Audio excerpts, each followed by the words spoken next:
সোফায় বসে বই পড়ছে লিলি, কিন্তু ক্যাটির আজ ভালো লাগছে না। তাই সে লিলিকে বলে বাইরে খেলতে গেল। সেখানে গিয়ে এক ছোট বিড়াল ছানাকে দেখতে পেল ক্যাটি এবং তার কাছে গিয়ে বসলো। কিন্তু বিড়াল ছানাটি ভয়ে ক্যাটির দিকে তাকিয়ে রইল। ক্যাটি ধীরে ধীরে বিড়াল ছানার কাছে এগিয়ে যায় আর সে বন্ধুত্বের হাত বাড়ায়। বিড়াল ছানাটিও খুশি হয়। তারা একসাথে নরম ঘাসের ওপর খেলতে থাকে। ধীরে ধীরে ক্যাটি আর বিড়াল ছানাটি একে অন্যের খুব ভালো বন্ধু হয়ে যায়। তারা সারাদিন খেলা করে। একদিন লিলি ক্যাটি আর বিড়াল ছানাটির জন্য একটি মাছ নিয়ে আসে।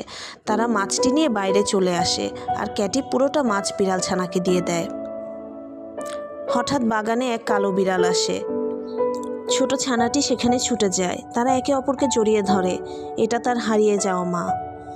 এটা দেখে ক্যাটি কষ্ট পায় আর সে বাড়ির দিকে রওনা দেয়, কারণ ছোট বিড়ালটি তার মায়ের সাথে তাদের বাড়ি চলে যাবে। ক্যাটির কান্না দেখে লিলি তাকে বোঝায় যে এটা ওর মা। বাচ্চা তো তার মায়ের কাছেই থাকে। পরদিন সকালে দরজা খুলে লিলি আর ক্যাটি দেখে সেই বিড়াল ছানার তার মা ক্যাটির জন্য একটা তাজা মাছ উপহার দিয়ে গেছে এবং তারা অনেক খুশি হয়।